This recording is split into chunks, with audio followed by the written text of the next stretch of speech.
Long before the temples of Athens were raised toward the sky, long before the myths of gods and heroes whispered their way through the mountains and seas, the land we now call Greece was already old. Let us drift back, far back, into the deep past.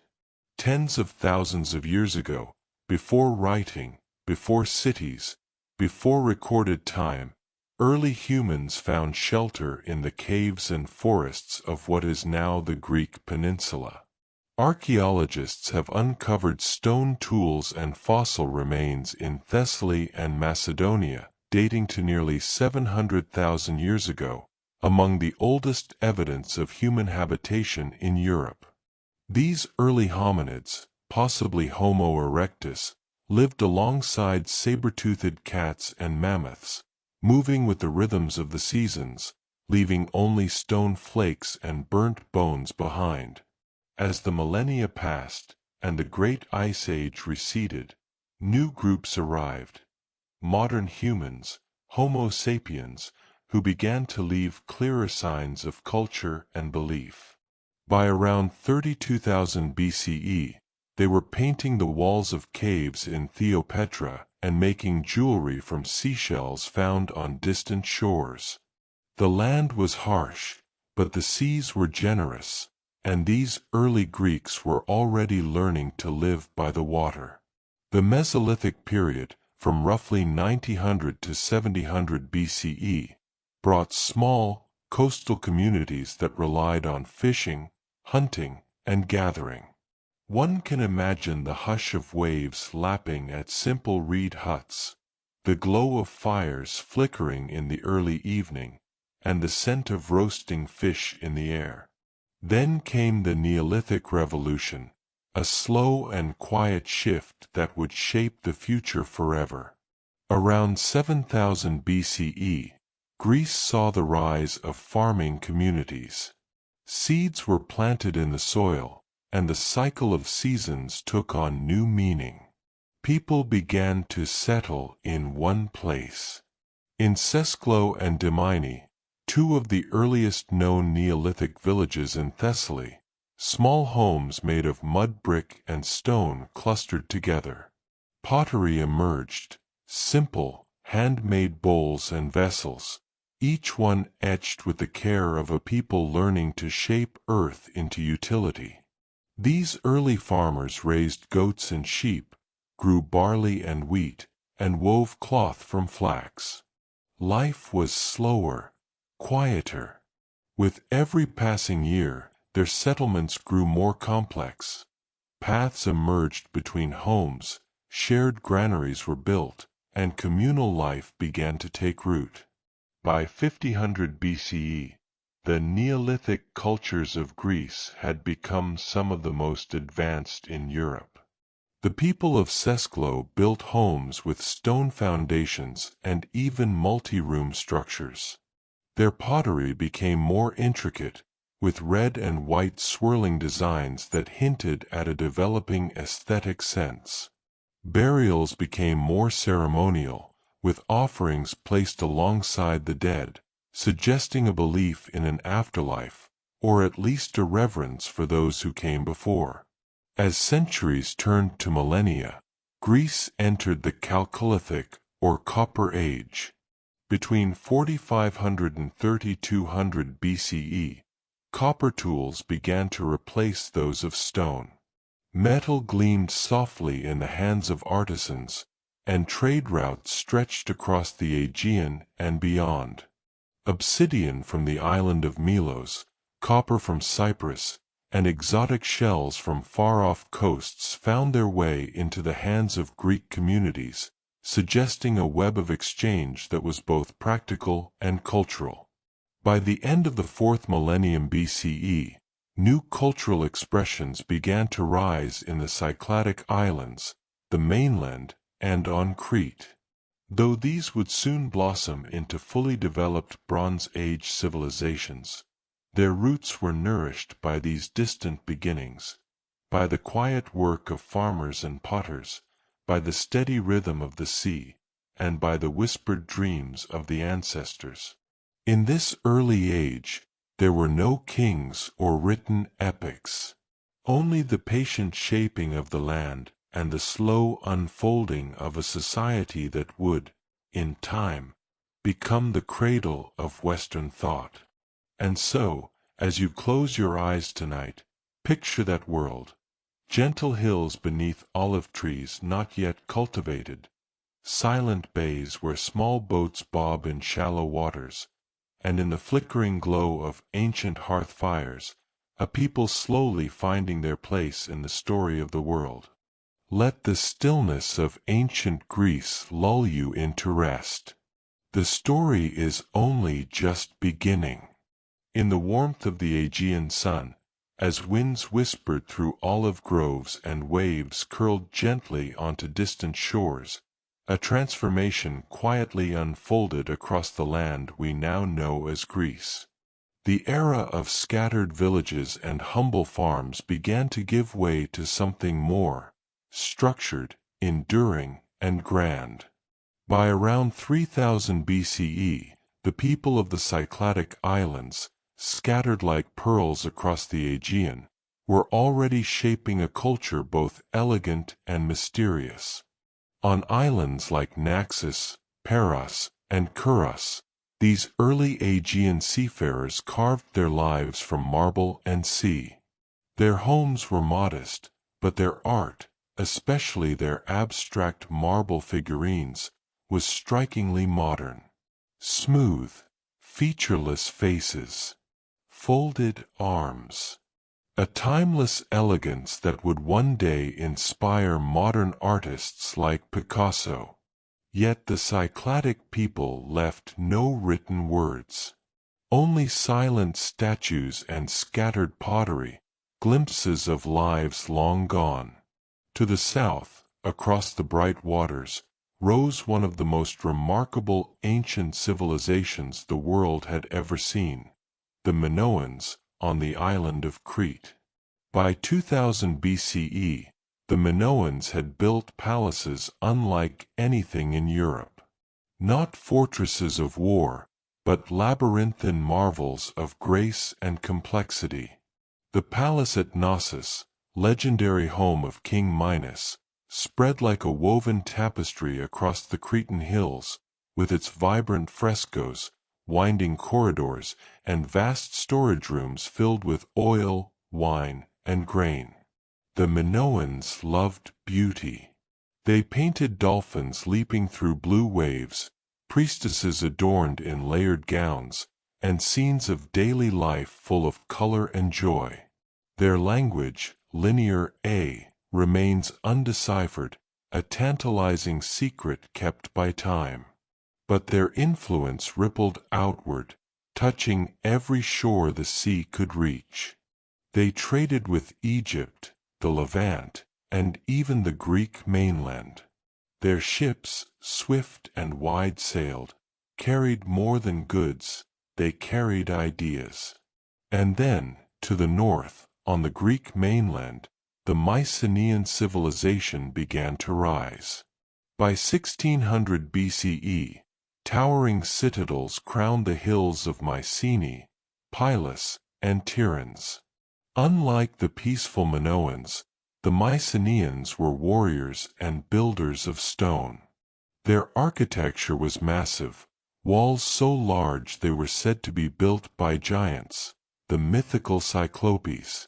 Inside the palaces lived kings and scribes, warriors and weavers, priests and artisans.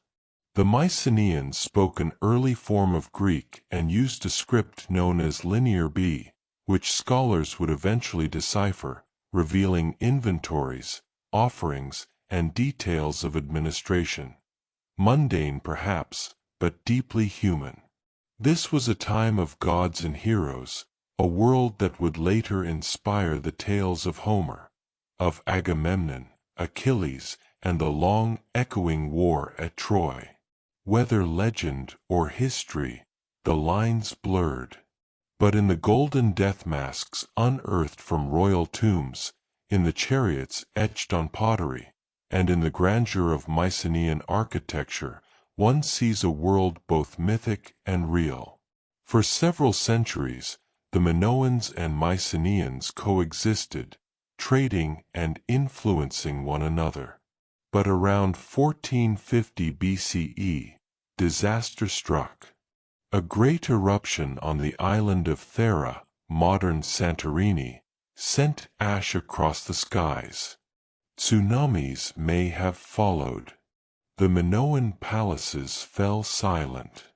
Whether it was the volcano, an invasion, or both, the Minoan civilization declined, and the Mycenaeans absorbed their influence, becoming the dominant power of the Aegean. But even the Mycenaeans would not endure. Around 1200 BCE, across the Mediterranean, chaos reigned.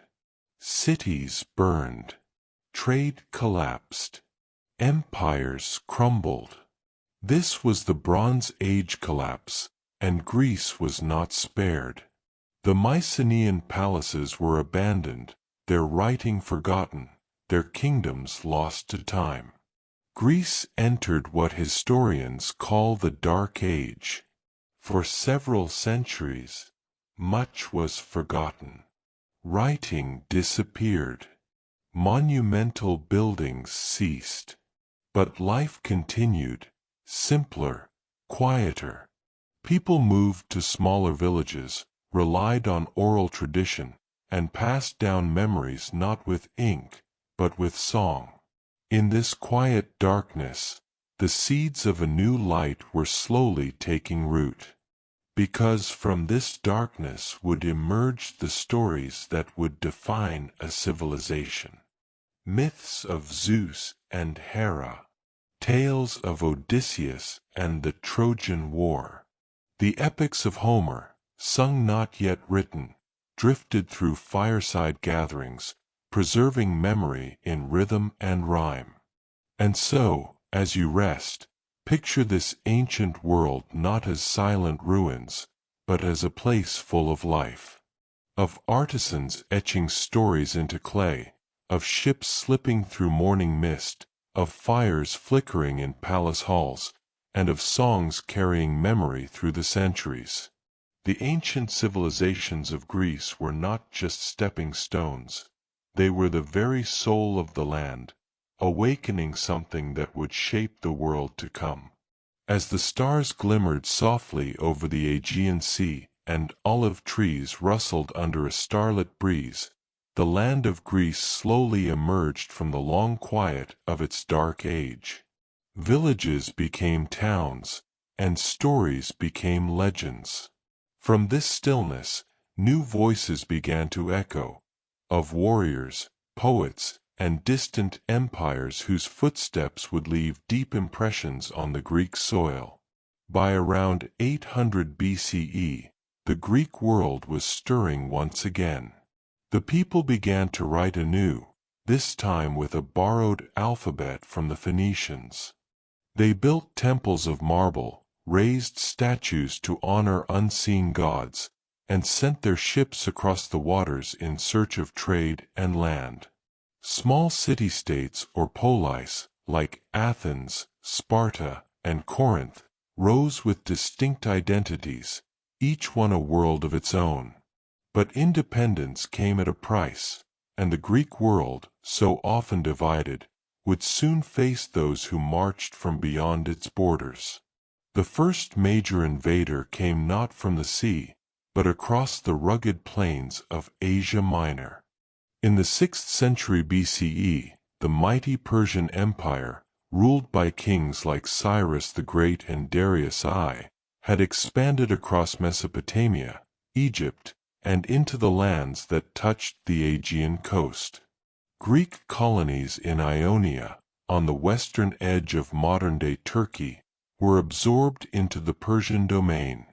The Ionians, though Greek in language and culture, found themselves under Persian rule. In 499 BCE, they rebelled. This rebellion sparked a chain of events that would ignite the Greco-Persian Wars, a series of legendary clashes between East and West. When Darius launched an invasion to punish Athens for its support of the Ionian revolt, the Greeks met the Persians at the Battle of Marathon in 490 BCE.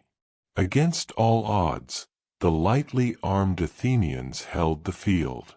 A runner was said to have sprinted from Marathon to Athens to deliver news of victory, his breath giving out just after he spoke the words. That run, real or mythologized, gave birth to the modern marathon. But Persia would not be deterred. In 480 BCE, Xerxes I, son of Darius, crossed the Hellespont with a colossal army. His forces met fierce resistance at Thermopylae, where King Leonidas and 300 Spartans, alongside a few thousand allies, made their final stand in a narrow pass. Though they were ultimately defeated, their bravery became a symbol of defiance and unity. Soon after, the tide turned. At Salamis, a naval battle saw the Athenian fleet triumph against Persian ships. Then at Plataea, Greek hoplites, citizen soldiers with round shields and bronze helmets, pushed the Persians back. For the time being, the Greek world was free. But freedom did not mean peace. In the power vacuum that followed, Athens and Sparta, once allies, grew wary of each other. Their rivalry exploded into the Peloponnesian War, a brutal conflict that raged from 431 to 404 BCE. Athens, with its mighty navy and golden temples, faced off against the disciplined land forces of Sparta. Cities were burned, plagues spread, and thousands died. The war left the Greek world fractured and weary, vulnerable once more. And from the northern highlands, a new figure emerged, one who would not come to destroy Greece, but to unite it and launch it far beyond its borders. Philip II of Macedon, a shrewd and ambitious leader, rose to power in the mid-4th century BCE. Through diplomacy, marriage alliances, and relentless military reform, he brought the Greek city-states under his control.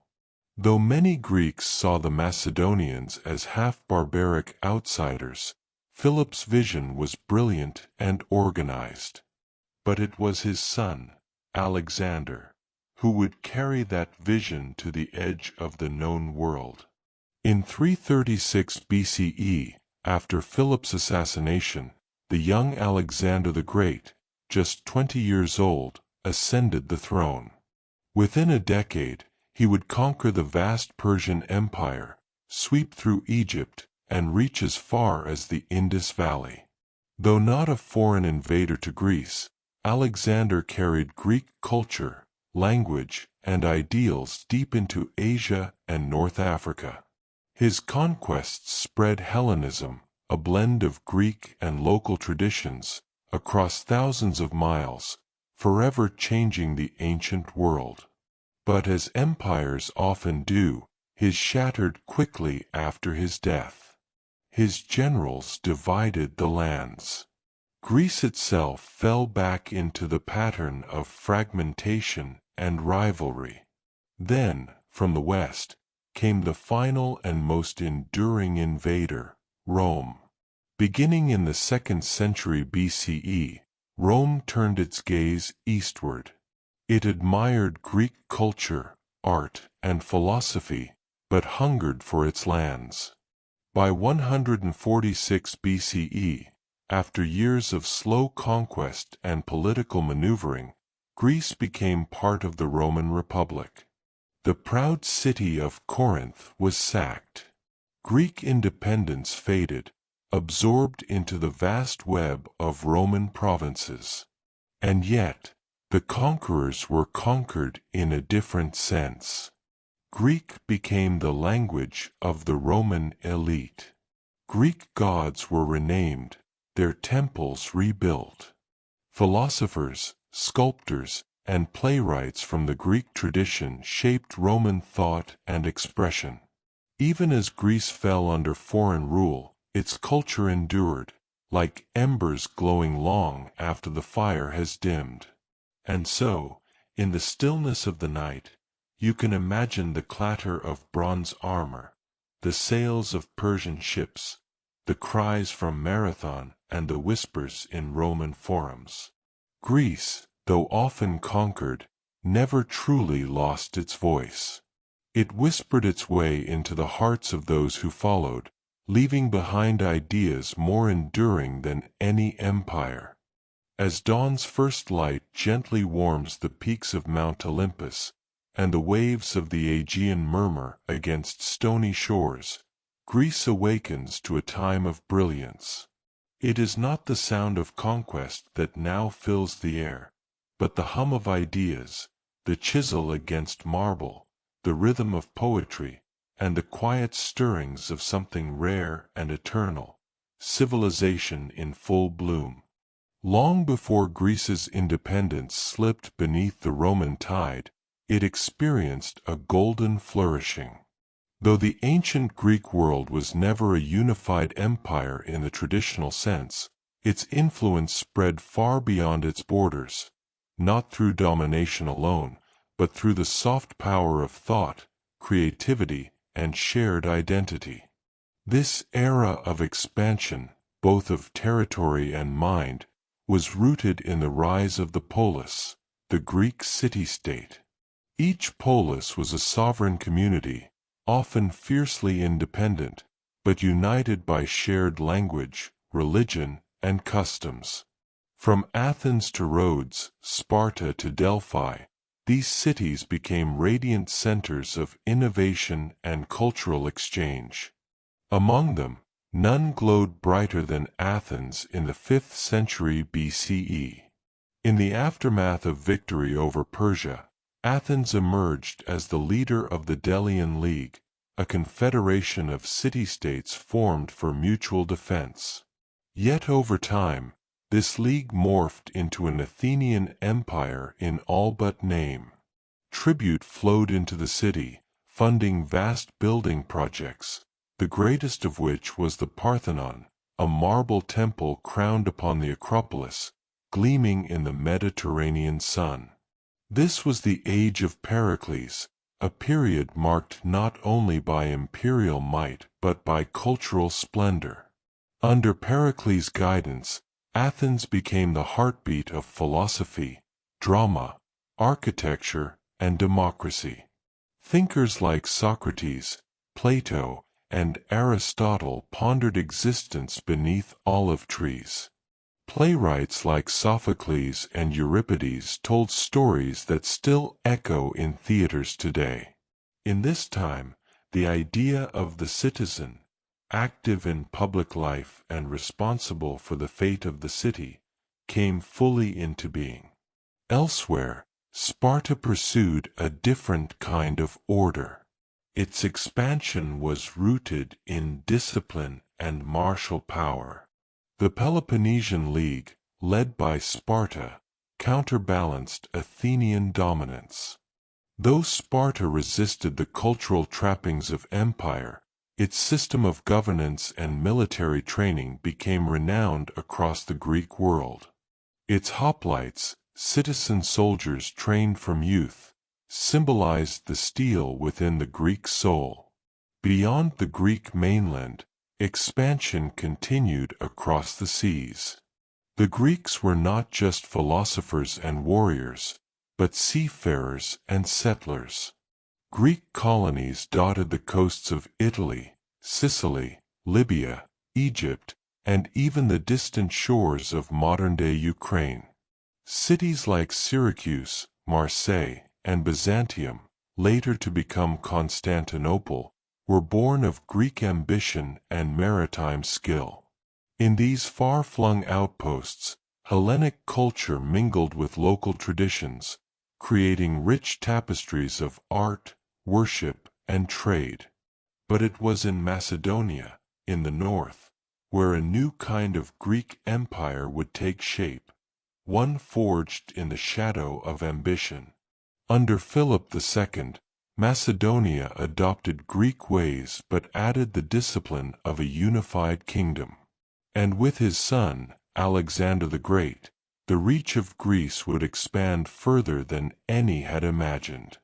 After his conquest of the Persian Empire, Alexander founded dozens of cities, Alexandria chief among them, where Greek language, schools, theaters, and temples spread across continents.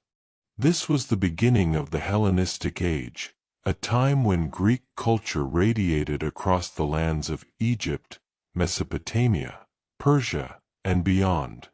In Alexandria, the great library rose, a beacon of learning that housed hundreds of thousands of scrolls. In cities like Pergamon, Antioch, and Ephesus, Greek science, astronomy, medicine, and literature reached new heights. The world had become a stage for Greek thought. But empire brings with it both light and shadow. The unity that Alexander forged died with him. His empire fractured into rival kingdoms, each ruled by one of his generals. The Ptolemies in Egypt, the Seleucids in the Near East, the Antigonids in Macedonia, all claimed parts of the dream. Though they carried forward Greek customs, their rule was often marked by ambition and unrest. Back in the homeland, Greece's independence dwindled. As these vast Hellenistic realms clashed, Greece became a pawn in the greater struggles of the Mediterranean. Rome, rising like the slow swell of a tide, began to assert its influence. City by city, treaty by treaty, Greece fell into Rome's grasp. By 146 BCE, it was absorbed into the Roman Republic. Yet even as an imperial subject, Greece's soul remained luminous.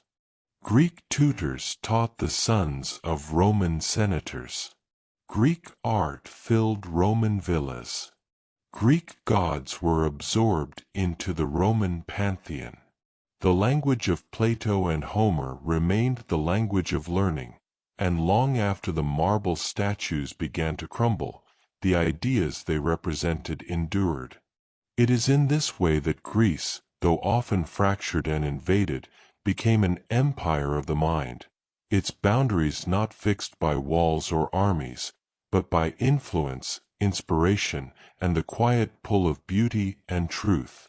So as we drift further into sleep, imagine the flicker of oil lamps in an Athenian symposium, the sails of triremes setting off toward distant shores, the voices of philosophers echoing across marble courtyards.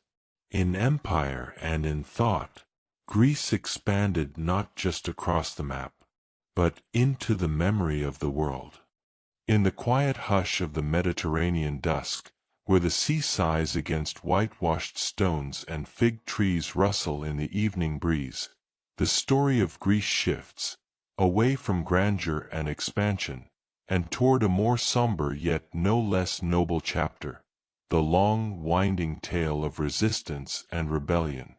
For Greece, resistance has never been simply an act of defiance. It is a deep expression of identity, a reaffirmation of heritage, and a refusal to let the flame of Hellenic spirit be extinguished. The first great wave of resistance surged long ago, during the classical era, as Greek city-states faced the mighty Persian Empire. In 490 BCE, the Persian king Darius I launched an invasion, expecting an easy victory. But at the Battle of Marathon, Athenian hoplites stood firm against overwhelming odds, repelling the invaders with courage that would ripple through time. 10 years later, Xerxes, Darius' son, returned with a vast army. And yet again, Greece resisted. At the narrow pass of Thermopylae, a small band of Spartans under King Leonidas made their legendary stand, fighting to the last, delaying the Persian advance long enough for Greek forces to regroup. Though Thermopylae fell, the bravery displayed there became eternal. The tide turned at sea, at the Battle of Salamis, where the Athenian fleet, swift and cunning, outmaneuvered the Persians and broke their naval power. It was not just a victory of ships, but of resolve, the determination of a scattered people to remain free. Centuries later, after the rise and fall of classical glory, Greece found itself under the shadow of Rome. Though the Greeks admired Roman order and many adopted Roman customs, their hearts still beat with the memories of ancient autonomy. Rebellions flared periodically, though none could shake Rome's grip. But Greek culture, its ideas and beauty, persisted even when its politics were silenced. The centuries rolled on. After Rome's fall, the Byzantine Empire took up the mantle. Greek became the language of court and church. Though nominally rulers, many Greeks still yearned for local control, chafing under heavy taxes and distant decisions. But the true test of Greek endurance came later still, under the long, dark occupation of the Ottoman Empire. For nearly 400 years, beginning in the mid-15th century, Greece lay beneath Ottoman rule. The cities fell silent, many churches were converted to mosques, and Greek identity was pushed to the margins. Yet the people remembered. In mountain villages, old songs were sung in hushed tones. The language was preserved in secret schools. Orthodox faith kept a quiet vigil in candlelit chapels. There were uprisings, most small, many crushed. But they carried a message across generations. The Greek spirit would not vanish. In 1821, a spark became a flame. The Greek War of Independence began, not a single battle, but a long and harrowing struggle. Inspired by the Enlightenment and the waves of revolution sweeping Europe, Greeks from all walks of life, peasants, priests, sailors, scholars, rose up to reclaim their land. The fighting was fierce and often brutal. Towns were burned, populations massacred. Yet hope endured. Heroes emerged. Theodoros Kolokotronis, a general with fire in his heart. Laskarina Bouboulina, a noblewoman turned naval commander. And Lord Byron, the British poet who gave his life in support of the Greek cause. The world watched. Across Europe, sympathy for Greece grew. Philhellenes, lovers of Greek culture, called for action. Eventually, Britain, France, and Russia intervened. In 1827, at the Battle of Navarino, their navies destroyed the Ottoman fleet. The dream of liberation edged closer to reality. By 1830, Greece was officially recognized as an independent kingdom. The centuries of silence had ended. A phoenix had risen from its ashes. Yet resistance did not cease. In the decades that followed, Greece remained fractured and vulnerable. Uprisings continued in regions still under Ottoman control: Crete, Macedonia, Thessaly, and the Dodecanese Islands. Each struggle was a chapter in the longer epic of unification. Even in the 20th century, resistance was written in the blood of patriots. During World War II, when Nazi Germany occupied Greece, the country once again became a battlefield, not just of armies, but of ideals. The Greek resistance was among the most active in Europe. In forests and mountains, bands of fighters waged guerrilla warfare against the occupiers. They sabotaged railways, ambushed convoys, and protected villagers at great personal cost. In one of the most daring acts, Greek partisans and British agents destroyed the Gorgopotamos railway bridge, crippling German supply lines. Though reprisals were savage, the spirit of defiance endured. After the war, Greece was thrown into a bitter civil conflict, Greek against Greek, left versus right. It was a painful chapter, but even here, one sees a nation struggling toward identity, justice, and unity. And still, the story continued.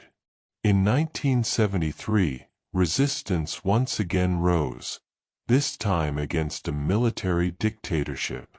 Students at the Athens Polytechnic staged protests, demanding freedom and democracy.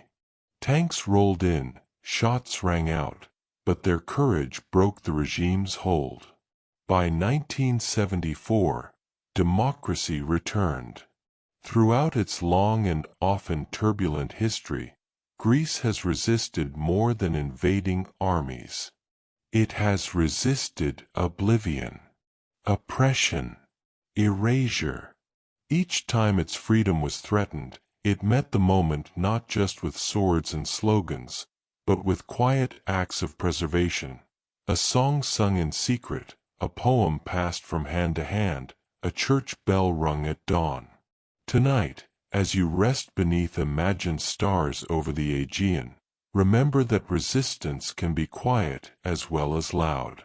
It can be a whisper in the dark, a candle kept burning through the storm. In Greece, that candle was never extinguished. It danced, flickered, and then blazed again, lighting the path home. In the gentle hush of the Aegean night, where olive trees sway softly and cicadas sing lullabies to the moon, we arrive at the turning points of Greece, those quiet yet powerful moments when the tide of history shifted, sometimes in an instant, sometimes over years, like stone worn smooth by the patient sea. For Greece, these turning points have come not only through great battles or royal decrees, but also through ideas, awakenings, and the steady heartbeat of change. Let us begin with one of the most profound, the birth of democracy. Around the 5th century BCE, in the bustling city of Athens, a bold idea began to take shape, that ordinary citizens, not just kings or nobles, could have a say in how they were governed. The reforms of Cleisthenes, and later Pericles, reshaped Athenian society. Citizens gathered at the Pnyx, an open hill overlooking the city, to debate laws, vote on decisions, and guide their polis forward. This was not a perfect democracy. Only adult male citizens could participate, and many were excluded. But the seed had been planted, and its influence would echo through millennia, inspiring governments far beyond Greece's shores. Another pivotal moment arrived with the Golden Age of Athens. Under the steady guidance of Pericles, and in the peace that followed the Persian Wars, Athens became a beacon of art, philosophy, and innovation. The Parthenon rose on the Acropolis, sculptors carved lifelike figures from marble, and minds like Socrates, Plato, and Aristotle pondered the nature of truth, justice, and the universe itself. This era didn't last forever. The Peloponnesian War, a long and bitter conflict between Athens and Sparta, fractured the unity of the Greek world. In 404 BCE, Athens fell, and its dreams of empire crumbled. Yet even in defeat, the ideas it had kindled continued to burn. A few generations later, from the rugged lands of Macedonia, another turning point strode forward, Alexander the Great. Tutored by Aristotle and driven by boundless ambition, Alexander united the Greek city-states and launched a campaign that would stretch from Egypt to the edges of India. With each conquest, he spread Hellenic culture, building cities, encouraging trade, and blending Greek traditions with local customs.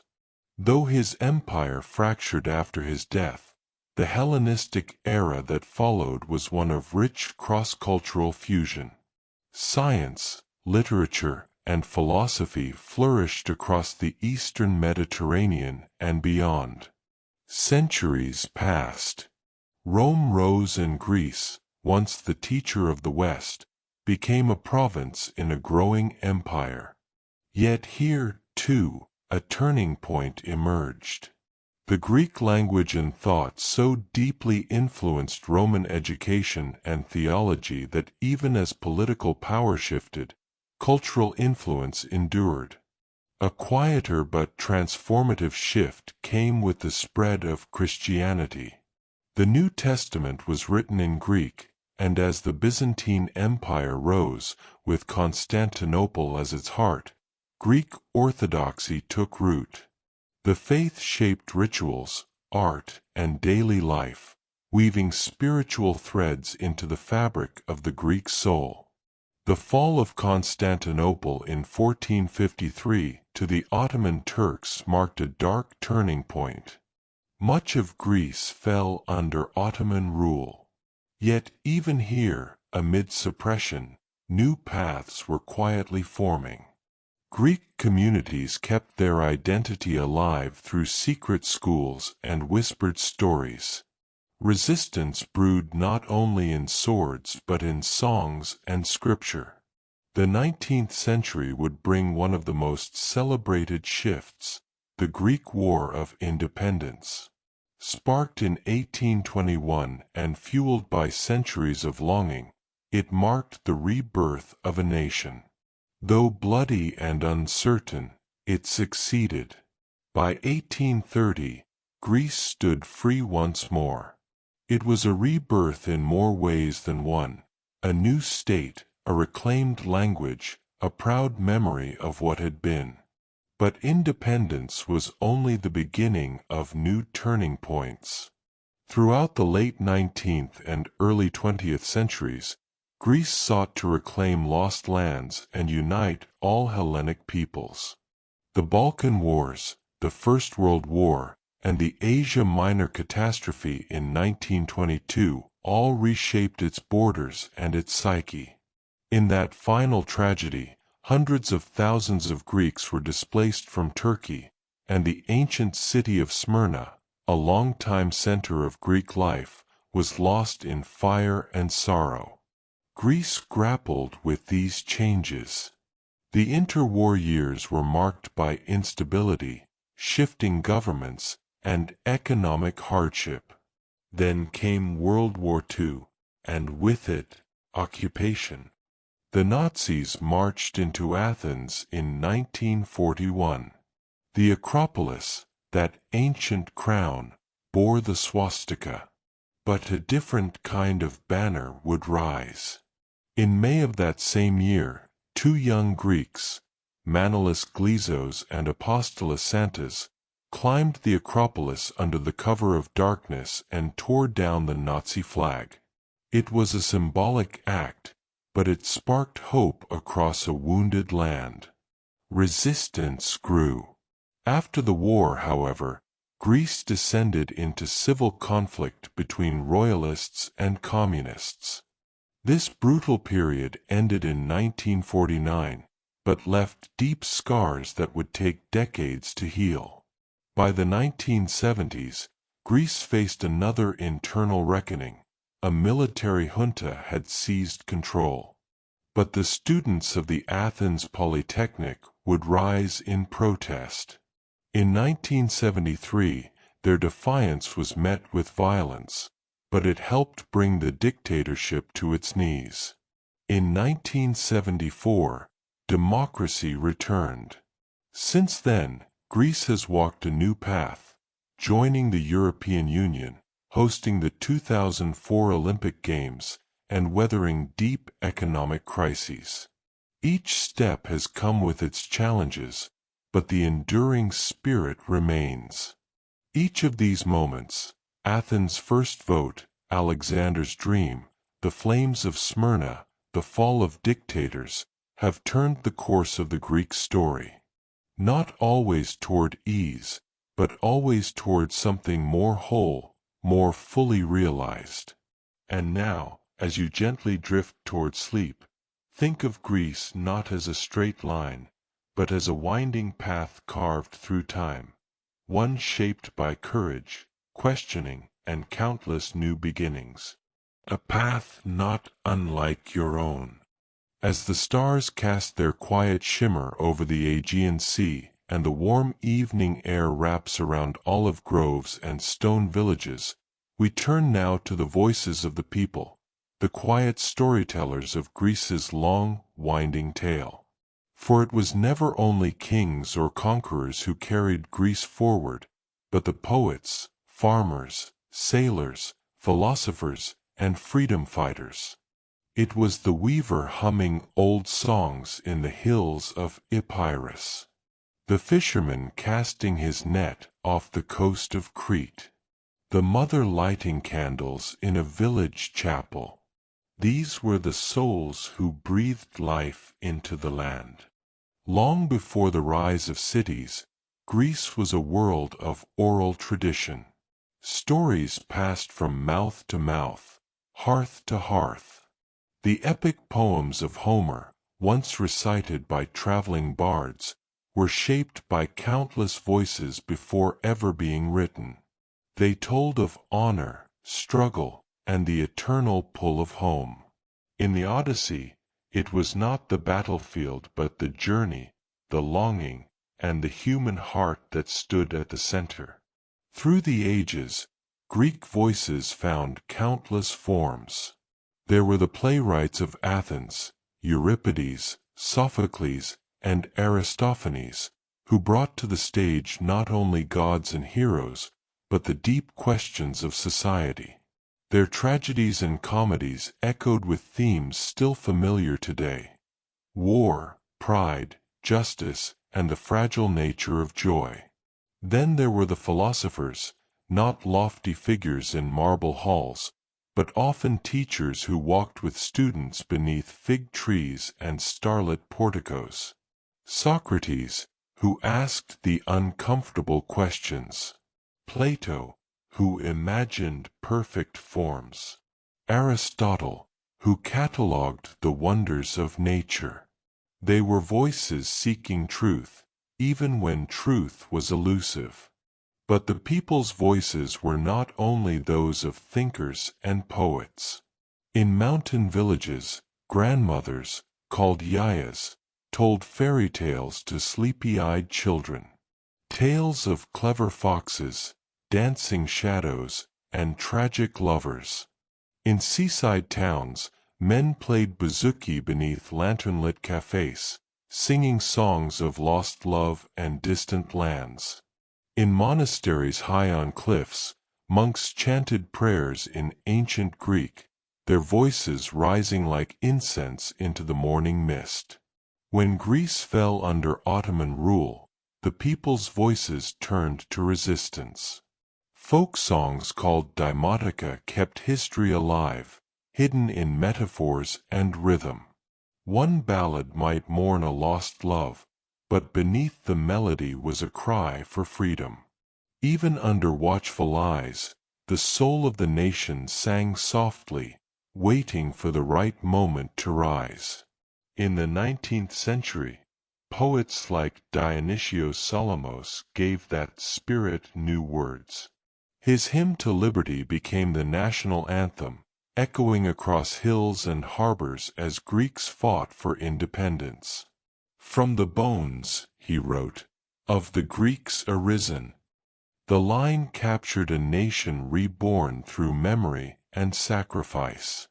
Later, during war and occupation, it was again the people who bore the burden, and who found strength in story and song.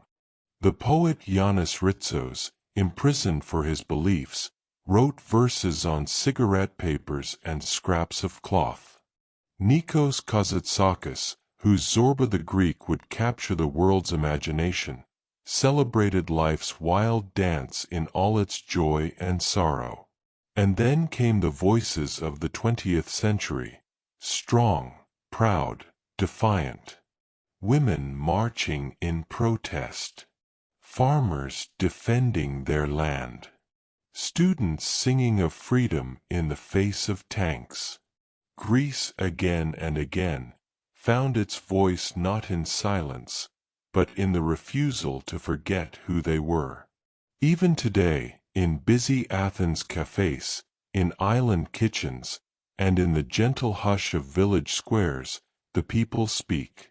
Through radio ballads, theater, art, and late-night conversations, they remember and reshape the stories of their past. In the refugee children learning Greek in makeshift schools. In the elderly couple tending to their rooftop tomatoes. In the street performers near Monastiraki Square. In every toast of Yamas and every whispered prayer. Greece's soul has never lived only in monuments or museums, but in these small, human moments. Because here, history is not just studied, it is lived. It is sung over coffee, painted into icons, stitched into wedding dresses, danced barefoot under the moon. The people carry the past not as a burden, but as a flame. Flickering, yes, but unbroken. So as you drift gently toward sleep, imagine the hush of a Greek night, the slow strum of a stringed lauto, the low murmur of a lullaby. Imagine the people who have loved this land, walked its paths, and added their voice to the chorus. And know that in their stories we find not only Greece, but something quietly universal, the longing to be remembered, to be heard, and to pass on what matters most. In the soft glow of morning mist rising over the Cycladic rooftops, and in the quiet hush between waves on a pebbled shore, we turn now to Greece's more recent journey, one marked by challenges, resilience, and the ever-deepening dialogue between past and present. The 20th century arrived with both promise and pain for Greece. Emerging from decades of occupation and civil unrest, the country stood at a delicate threshold. Though independence had been achieved in the 1800s, it was far from peace that lay ahead. Greece would endure wars, invasions, dictatorships, and devastating economic trials. And yet, it would also find strength in unity, beauty in rebuilding, and purpose in remembering who it was. In the early part of the century, Greece fought fiercely in the Balkan Wars and again in World War I. It sought to reclaim lands where Greek communities still lived, especially in Asia Minor, modern-day Turkey. But in 1922, the dream of expansion crumbled into tragedy. The Greco-Turkish War ended in catastrophe, and a massive population exchange followed. Over 1 million Greeks were uprooted from Anatolia, and hundreds of thousands of Muslims left Greece in return.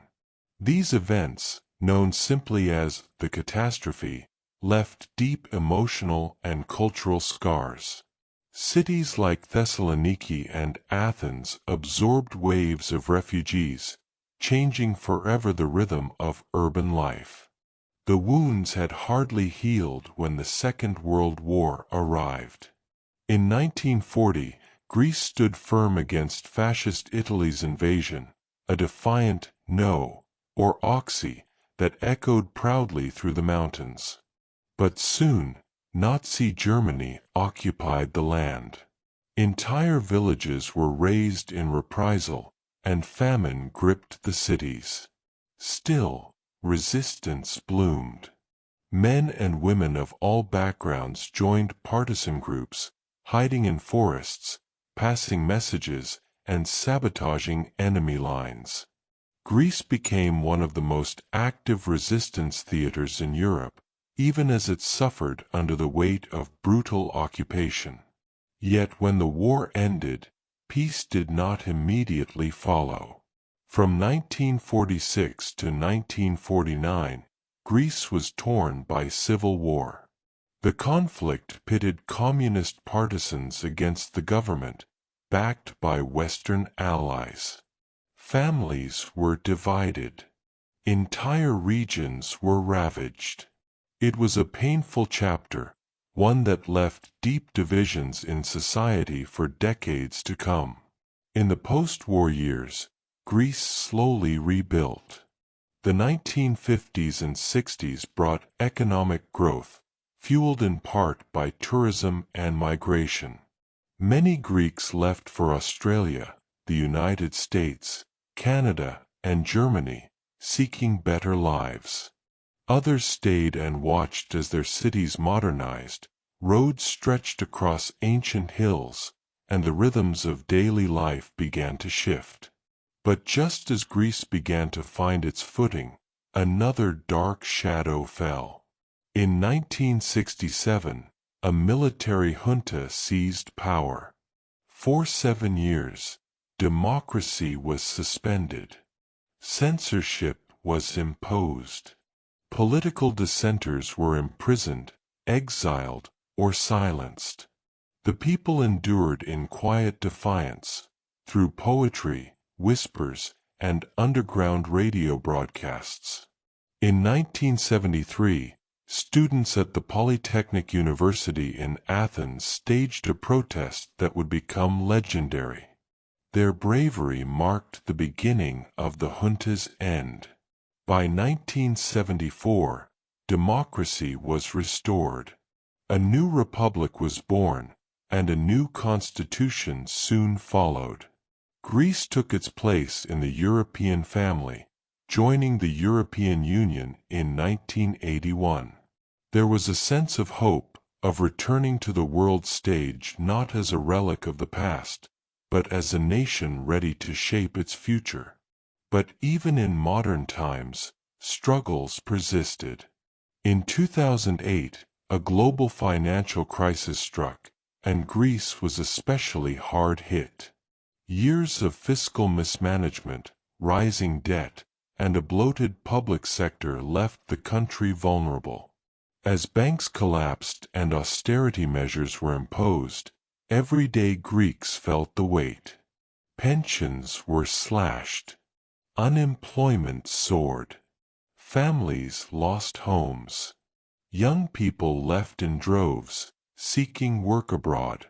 It was a difficult, soul-searching time. Yet amid the hardship, something quietly beautiful unfolded, a renewed spirit of community. Soup kitchens opened across neighborhoods. Artists turned abandoned buildings into galleries of hope. Farmers gave away food to city dwellers. Musicians returned to folk traditions. In resistance to despair, Greeks rediscovered one another. At the same time, Greece found itself at the center of another humanitarian storm, the refugee crisis. Beginning in 2015, thousands of families fleeing war in Syria, Afghanistan, and beyond arrived by sea, many landing on the Greek islands. The images were haunting: crowded rafts, children wrapped in blankets, volunteers wading into the surf with open arms. It tested the nation's capacity and compassion. But many rose to the challenge. Islanders, some elderly and with little of their own, welcomed strangers with bread, blankets, and warmth. Their quiet heroism stirred hearts around the world. Today, Greece still faces complex challenges. Climate change threatens forests and farmlands. Tourism, while vital to the economy, strains local resources. The tension between modern development and ancient preservation remains ever present. Political debates reflect both progress and deep-rooted frustrations. And yet, throughout it all, the Greek spirit endures. In the narrow alleys of Plaka, where tavernas hum with laughter and music. In the libraries of Thessaloniki, where students debate the meaning of democracy. In the olive groves of Kalamata, where generations still harvest by hand. In Athens, where ancient temples overlook a city constantly remaking itself. Modern Greece is not perfect, but it is real, resilient, and full of soul. It does not hide its struggles. It carries them, like a weathered amphora, cracked but strong. As you settle deeper into rest, imagine the quiet resilience of a people who have faced ruin and renewal, time and again. Who have never stopped singing, rebuilding, and hoping. And who continue to write their story, one day, one voice, one dream at a time. As the soft evening light spills across whitewashed terraces and olive trees sway gently in the Mediterranean breeze, we find ourselves in the Greece of today, a land where ancient rhythms echo softly through modern life. From the rugged cliffs of Meteora to the serene beaches of Crete, Greece offers a striking tapestry of natural beauty. Its landscape is a rich mosaic of mountain ranges and fertile plains, sun-soaked islands and forested valleys. The mainland stretches in quiet strength, while the Aegean and Ionian seas cradle over 6,000 islands and islets, each with its own flavor and charm. In the north, Mount Olympus still stands proud, the mythic home of the gods, while in the south, the Peloponnese hums with timeless villages and citrus groves. Athens, the capital, sprawls beneath the gaze of the Parthenon, a city where history breathes alongside busy cafes, art galleries, and metro lines. And yet, for all its grandeur, Greece today is also deeply human. On quiet mornings, farmers in Epirus tend to their sheep, just as their ancestors did. In Santorini, fishermen cast their nets with practiced grace. In Thessaly, school children recite poems during Independence Day parades. Across the country, rituals both old and new unfold, baking bread, lighting candles, weaving herbs into wreaths for spring festivals. The land sustains and inspires. Greece's Mediterranean climate brings hot, dry summers and mild, rainy winters, ideal for olive trees, grapes, figs, and wild herbs like thyme and oregano. Its food, known around the world for its simplicity and flavor, remains rooted in seasonal abundance. Meals are not just nourishment, they're moments of togetherness. Shared beneath grapevine-covered patios or beside seaside tavernas, plates are passed, stories are told, and time stretches wide. Greece has become a destination for travelers seeking not only beauty, but meaning. Visitors climb ancient ruins, walk winding island paths, and listen to the songs of the bouzouki.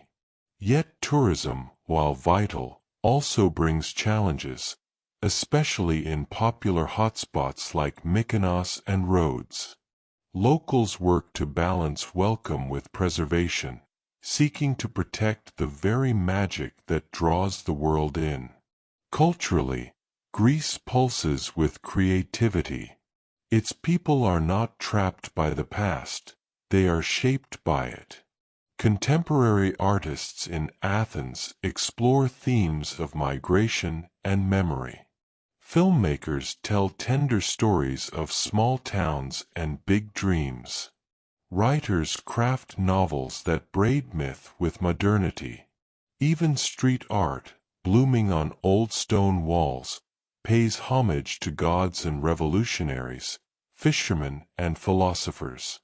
Education remains a cornerstone of Greek identity.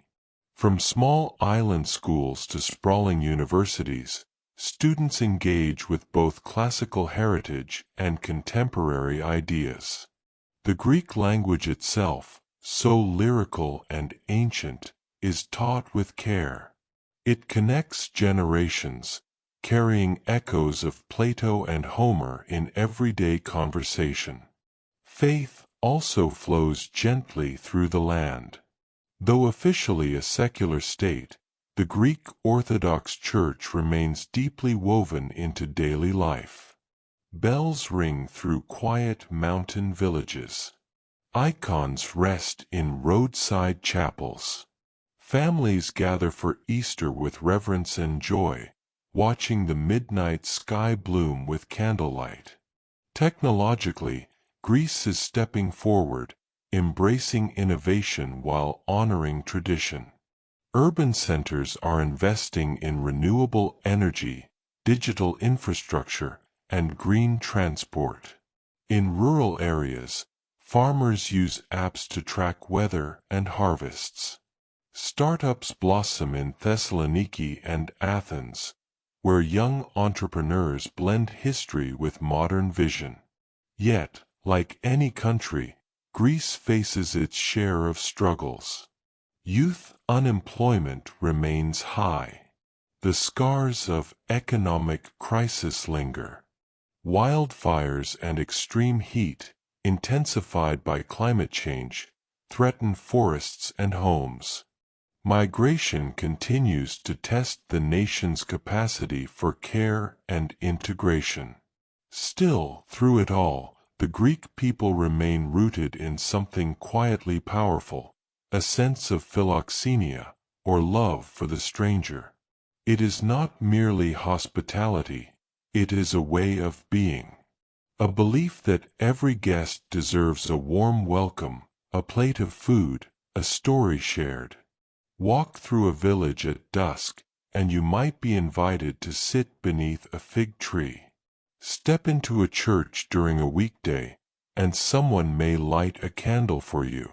Ask for directions, and you may find yourself given a ride, a drink, and a bundle of fresh grapes. This is Greece today. A land that breathes with history and moves toward the future, step by thoughtful step. A place where the sea still sings old songs, and the mountains watch quietly, as they always have. So as your breathing slows, and you drift deeper into rest, picture the warm light of a Greek sunset spilling across rooftops. Imagine a breeze scented with thyme and salt. Hear the laughter of a village square, the hush of a coastal dawn.